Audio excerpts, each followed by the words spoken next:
네, 여러분 안녕하세요. 예, 멀티플레이 하면서 영화 리뷰하는 리뷰 손입니다. 네. 오늘은 지금 상영 중이고 또 넷플릭스에서도 보실 수 있는 알폰소 쿠아론 감독의 로마, 각종 시상식에서 엄청난 찬사를 받으며 2018년 최고의 영화다 라는 평가를 받고 있는 로마에 대해서 여러분들에게 리뷰를 할까 합니다. 이 영화 보셔야 돼요. 네. 왜 도대체 이 영화가 이렇게 엄청난 평가를 받는지, 그거 좀 궁금하지 않으세요? 보시기 바래요. 제가 왜 또 이 영화를 적극 추천하는지 말씀드릴게요. 이 넷플릭스가 이 영화 투자를 했는데요, 아주 재팍이 터졌죠. 이 넷플릭스의 그 브랜드의 가치를 한껏, 위상을 한껏 올려놓은, 작품성으로도 넷플릭스는 대중성을 지닌 채널이지만 작품성 있는 영화에 투자를 함으로써 아주 브랜드 가치를 아주 그냥 몇 배는 뽑아버린 아주 훌륭한 투자였습니다. 아주. 자, 앞으로 넷플릭스가 우리나라의 점유율도 상당히 높아질 거라는 좀 걱정 반 기대 반 되고 그러네요. 자, 이제 이 로마에 대해서 말씀드릴게요. 이 로마는 솔직히 말하면 아무런 사전 지식 없이 이 영화를 보시게 되면 초반에 지겹다라고 생각하실 수 있어요. 대중의 시선으로 말하는 겁니다. 이 영화에 대한 시선, 정확한 아무런 알폰소 쿠아론 감독이 만든 건지 아니면 어떤 주제를 담고 있는지 아무것도 모르는 상태로 이 영화를 보게 되면 초반에 지겨울 수 있습니다. 그게 솔직한 대중들의 시선일 거예요. 그렇기 때문에 이 영화가 대중성이 좀 약하기 때문에 많은 극장수, 스크린수를 확보하지 못한 거죠. 그 엄청난 평가 속에도. 근데 여러분, 이 영화를 어떻게 제가 표현할 거냐면, 표현하고 싶냐면, 여러분들이 맨밥을 먹어요. 처음에는 이게 무슨 맛이야, 맛 되게도 없네. 근데 씹고 또 씹다 보면 단맛이 느껴지는 그런 경험을 하셨을 거예요. 이 영화가 바로 그런 영화입니다. 지겹고 약간 좀 루즈해 보이는 그 초반 타임을 넘어서면 이상하게 영화가 계속 보게 되면, 영화가 끝났을 때 뭐라고 딱히 이렇게 주제의식을 정확하게 얘기는 못하겠는데 뭔가 마음속에 묘한 여운이 남는 그런 경험을 하실 영화예요. 그래서 영화를 다 보고 나면 초반에는 좀 지겹다라고 얘기할 수 있는데 전혀 지겹지 않은 영화입니다. 이 영화는 신기하죠. 그러니까 얼마나 이 알폰소 쿠아론 감독이란 사람의 내공이 대단한지 영화를 다 끝나고 나면 또 한 번 느끼게 돼요. 자, 그럼 이 영화를 재밌게 보는 데 있어서 두 가지만, 여러 가지로 막 분석을 하시는 분들도 많은데 그러면은 이게 대중적으로는 좀 이해하기가 어려울 수 있어요. 그냥 편하게 대중적인 시선으로, 또 저의 시선으로, 개인적인 시선으로 이 영화를 간단히 두 가지만 그 시청 포인트를 좀 말씀을 드릴게요. 첫 번째는 일단은 알폰소 쿠아론 감독이 어떤 성향을 지닌 감독인지를 알면 이 영화를 보시고 나면 역시 자기 스타일대로 가는구만, 이 사람이 지닌 성향을 그대로 드러내고 있구만, 그렇게 이제 이해가 되실 겁니다. 이 감독 들어는 봤는데 뭐한 감독이지? 바로 영화 얘기하면 그 감독이야 하실 거예요. 바로 그래비티라든지 위대한 유산, 칠드런 오브 맨, 이 밖에도 영화가 많이 있습니다. 일단은 대중적으로 많이 기억들 하시는 그래비티라든지 위대한 유산, 칠드런 오브 맨, 그거 세 가지 정도 가지고 얘기해서 이 사람의 좀 경향을 좀 찾아볼까요? 일단은 그래비티 보시면 그 우주라는 공간 속에 한 여성이, 그 우주 비행사가 버려지죠. 사고로 인해서 버려집니다. 공포가 몰려오죠. 외로움이 몰려옵니다. 버려진 여성이 등장하고 공포와 외로움 등장합니다. 근데 맨 마지막에 어떻게 돼요, 여러분? 지구로 귀환해서 자기 발의 힘으로, 자기 발로 걸어 나가죠. 해변가에서 걸어 나가죠.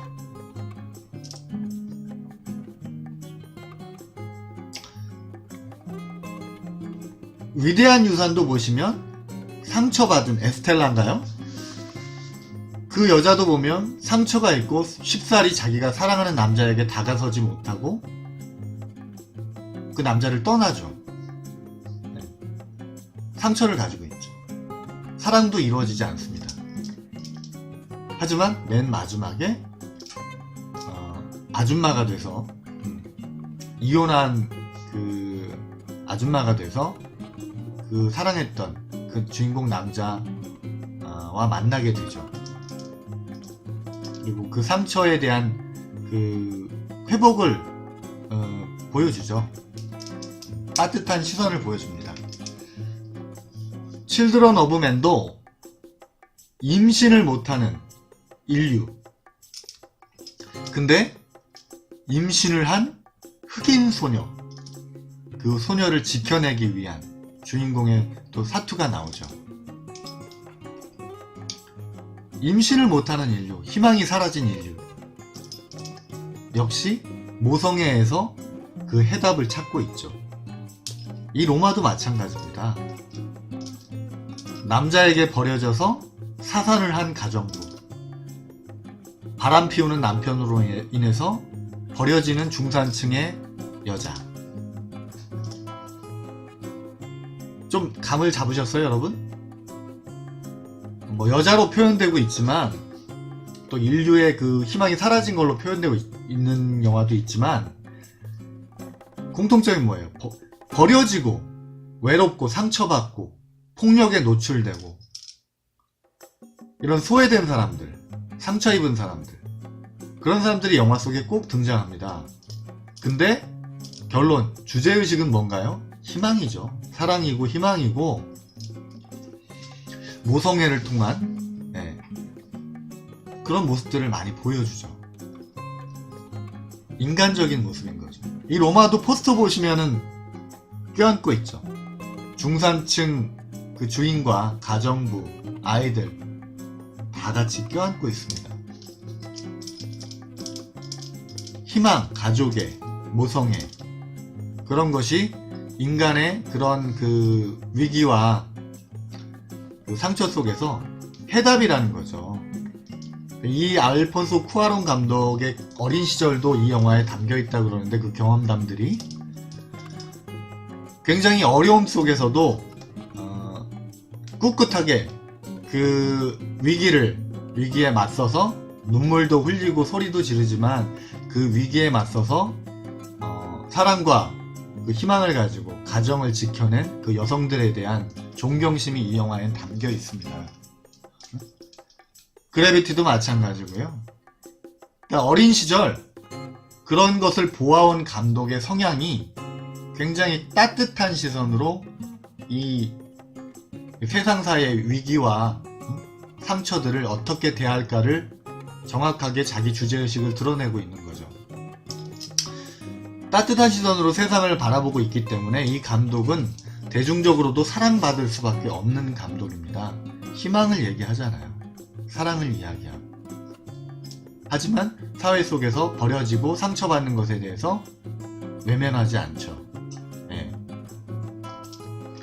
그래서 이 사람은 앞으로도 사랑받을 것이고 굉장히 따뜻한 영화를 만들 겁니다.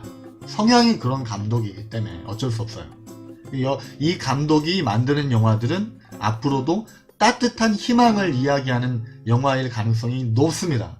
그래서 이 감독 이름이 딱 찍혔을 때는 보러 가세요. 마음이 영화관을 나왔을 때 왠지 모르게 따뜻해지고 여운이 남는 그런 느낌을 가지실 수 있는 영화들이 많을 거예요. 그래서 이 감독은 우리가 기억을 해야 되는 감독이다. 그리고 이 로마라는 영화를 이해하기 위해서 어떤 성향인지를 제가 지금 말씀드렸으니까 이 로마에 한번 적용해 보시면 정확히 이 감독의 성향이 담겨져 있는 걸 확인하실 수 있습니다. 자, 두 번째로 이 영화를 시청하는 포인트. 아이들의 시선도 있고 그 주인 여자의 시선도 있고 다른 남자들의 시선도 있고, 그런데 하필이면 왜 가정부의 시선으로 이 영화를 처음부터 끝까지 끌고 갔는가. 제가 며칠 전에 리뷰를 한 앵무새 죽이기라는 영화는 아이들의 시선으로 인간의 양심에 대해서 이야기를 하고 있잖아요. 주제가 인간의 양심이기 때문에 어찌 보면 순수한 아이의 시선으로, 그 변호사 딸아이의 시선으로 그 영화를 끌고 가는 것이 적절한 선택이었다고 봐요. 근데 이 영화는 그런 뭐 양심이나 이런 걸 얘기하는 게 아니라 그 계층 그냥 가정부잖아요. 중산층, 상류층이 아닌 서민층이죠. 가정부. 멕시코에서의 그 계층 간의 그 사회적인 억압, 뭐 이런 걸 나타내기에도 가정부가 적당하고, 또 가정부를 남자 가정부가 아닌 여자 가정부잖아요. 또 사산을 하게 되는 과정, 남자에게 버려지는 과정을 그 주인 여자도 결국 남자에게 버려지잖아요. 병치돼 있어요. 똑같이 계층은 틀리지만 그 남자로부터 또 사랑으로부터 버려지고 외로워지고 마음에 상처를 입는 거는 계층하고 틀릴 게 없이 똑같습니다. 이 가정부라는 설정이 어떻게 보면 이 주제의식을 드러내는데 이 감독의 성향에 딱 맞아 떨어지는 거죠. 그래서 가정부의 시선으로 이 영화는 진행이 되는 거예요. 계층은 틀리지만 그 상처받은, 똑같이 상처받고 버려지는 여인이 나중에 그 가족의 모성의 사랑으로 하나가 되는 거죠. 이 가정부가 임신을 해서 저 해고하시는 건가요? 두려움에 그 주인 여자에게 고백을 할 때 그 주인 여자는 이 가정부를 해고하지 않아요. 오히려 병원에 가서 진찰을 받을 수 있게 도와주죠. 그리고 영화 후반부에 해변가에서 아이들을 가정부가 구해주고, 익사할 뻔한 그 주인 그 자식들을 구해주고 같이 부둥켜 안고 있을 때 영화 포스터에 나오는 장면이죠. 서로 사랑한다 그러면서 부둥켜 안고 그 희망을 다시 이야기하죠. 예, 다 모아놓고 가정부와 아이들을 모아놓은 자리에서 주인 여자가 아빠는 돌아오시지 않을 거야 라고 솔직하게 지금의 상황을 아이들에게 설명하고, 우리가 서로 힘을 합쳐서 이 위기를 극복하자. 그리고 엄마가 일을 찾아서 어떻게든 끌고 나가겠다라는 의지를 표합니다. 그리고 다시 영화에서 보여지는 것처럼 평온한 일상으로 다시 돌아가요. 그 안에는 엄청난 위기와 그 상처가 있음에도 불구하고 보여지는 영화의 그 모습은 이제 아주 평온한 듯한 일상의 모습으로 다시 돌아가죠. 그 주제의식은 그 모습에 그대로 담겨있기 때문에 오히려 설명하는 식의 주제의식이 아니라 그냥 관찰자적인 입장에서 관객이 쭉 그걸 보았을 때, 극장을 나올 때 왠지 모를 여운이 느껴질 수밖에 없는 거죠. 이 멕시코가 어떤 정치적인 격변을 겪고 있는지, 남편이 정확하게 어떤 과정으로 인해서 이 가정에 위기가 왔는지, 그런 것에 대해서는 별로 그렇게 구체적인 설명을 하고 있지 않아요. 그게 중요한 게 아니니까요. 이 영화에서는 그 사건의 내막이나 그런 게 중요한 게 아니죠. 그냥 관객들도 여기 뭐 남편이 바람을 났나 본데 지금 멕시코가 상당히 정치적으로 뭐 힘든가 본데, 그 영화에서 보면은 우리나라로 치면 약간 백골단, 옛날에 그 시위하는 대학생들 막 두들겨 패고 막 잡아갔던 그런 백골단 직업을 갖고 있는 그런 남자, 그러니까 사산을 하게 됐던, 그 임신을 시켰던 그 남자가 또 이제 시위 현장에서 그 가정부를 마주치게 되는 장면도 나오고 그래요. 사회적으로, 정치적으로, 또 인간적으로 버림받고 이렇게 상처를 받은 인물이 바로 가정부인 거죠. 약자의 시선으로 또는 상처받는 사람의 입장에서 덤덤하게, 이 가정부의 대사가 많지 않습니다. 굉장히 큰 시련을 당하는데도 그냥 덤덤하게 자기 일을 해요. 표정 변화도 그렇게 크지 않고요. 그 모습이 더 오히려 보는 사람들에게는 더 짠하게 느껴집니다. 오히려 막 소리를 지르고 막 많은 대사량으로 자기의 그 아픔이나 이런 걸 얘기를 한다 그러면 좀 덜 할 텐데, 너무나 덤덤하게 자기에게 닥친 위기를 그냥 받아들이며 살아가요. 그나마 얘기한다는 게 해변가에서 나는 그 아이를 원치 않았어요. 뭐 그래요. 그 아이들을 바닷가에서 구조하고 나서 자기는 또 아이를 원치 않았어요. 뭐 그런 얘기를 해요. 즉, 그 사살한 아기에 대한 미안함, 슬픔, 예, 그런 것들을 이제 말을 하는 거죠. 예, 이 아이가 나오길 원치 않았어요. 예? 사랑받지 못하고 버려지는 아이에 대한 불쌍한 선한 마음인 거예요. 그 가정부가 얼마나 착하고 선한 마음으로 살아가는 사람인지가 거기서 또 드러나죠. 과하지 않은 대사와 그냥 덤덤한 일상 속에서 관찰자적인 입장으로 관객들의 마음에 천천히 단계적으로 천천히 그 안에 희망과 모성애와 사랑을 건드리고 있기 때문에 관객들이 왠지 모를 여운을 느끼게 되고, 그 주제의식이 명확하진 않지만 굉장히 깊게 관객들의 마음속에 심어지는 그런 영화라고 할 수 있습니다. 좋은 주제의식을 갖고 있고, 제가 요즘에 리뷰하는 영화들이 다 하나같이 조금 희망을 얘기하고 그런 영화들이 많잖아요. 너무 힘든 분들이 많은 것 같아서. 그래서 저도 뭐 힘든 부분이 있겠지만 위로를 받고 싶잖아요. 힘들면. 예. 위로를 받고 싶잖아요. 영화적으로도 위로를 받을 수 있는 영화입니다.